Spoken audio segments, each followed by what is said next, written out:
Dans l'un des quartiers populaires de la banlieue de Dakar, l'image ne passe pas inaperçue. La première dame Mariam Sall dans les rues de Pikine.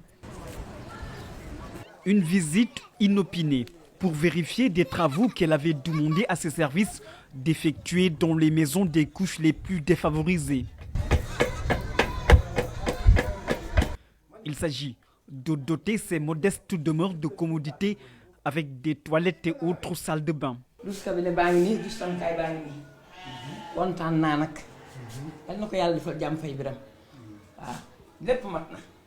Des rencontres sympathiques,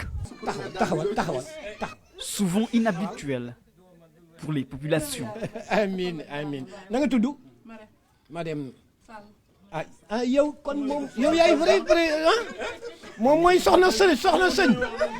Yow kay yow waxuma la dara waye li nga am ni ñun mësuñu ko am. Mi ngi melni Macky Sall moma setsi. Wallahi bo ma telone avertir ki ñewon fi sank ni yow yaay ñew. Damay inviter sama morom ci koñ mi. Xam sagal la. Teranga kenn du ko neub. Sunu borom moo ni buñ leen defalatee xéewal na ngeen ko wax amma bi ni'mati rabbika fa hadis xam nga da nga ñëw man xaw ma la kon boo ma defalee teranga wax na maa woo samay nawle bég naa ci.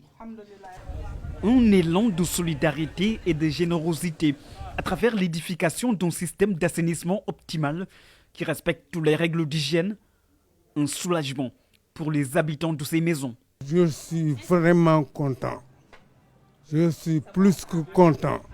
La première dame s'invite dans l'intimité des familles démunies, dont la plus grande sobriété. Avancement bi ci am yëpp on n'en disconvient pas parce qu'on est âgé à l'âge de 66 ans sooy témoigner da ngay témoigner loo xam. Plusieurs maisons ciblées, des populations entre émotion et fierté.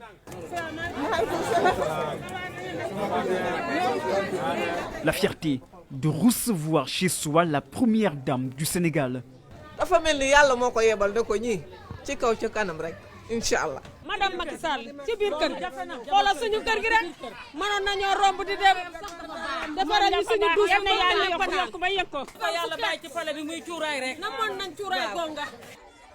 Des visites surprises du jamais vu pour ces paisibles citoyens qui n'ont qu'un seul mot à la bouche. Merci. Parce que situation bi ñu fekkee moom ñu génne moom vraiment alhamdulilah waaw. D'accord, merci beaucoup. bàyyi nañu bàyyi fi ngeen toog ak fan sax bàyyi ñu bàyyi Des populations qui sont dans le besoin et qui vivent dans la précarité. jabar njiitu réew moom ñëw ba sama kër moom loolu xalaat moo ko ci àdduna te loolu ñu ngi koy doog a am bi Sénégal ba léegi. Mariam Sall est venue à leur chevet pour soutien et assistance dans leur vie quotidienne. Ce sont des instants uniques dans la vie de ces populations. Entre Pikine Nord, Pikine Est et Pikine Ouest, la première dame Mariam Sall a fait renaître l'espoir d'une vie meilleure chez ses citoyens. kontaan nañu daf ñu ñëw fekk ci point bi nga xam ne bii sax dañ ko soxla woon vraiment ñu ngi koy sant di ko gërëm. Elle ne compte pas s'en arrêter là, puisqu'il s'agit d'un programme spécial d'assainissement intérieur des maisons des populations démunies en banlieue. Après Pikine, ce sera bientôt au tour de Yeumbeul, Parcelles Assainies, Keur Massar, Mbao et Guédiawaye. Mieux, un numéro de téléphone est disponible pour ceux qui souhaitent bénéficier de ce programme de la Fondation Servir le Sénégal de la Première Dame. Il suffit d'appeler au 33 869 72 62.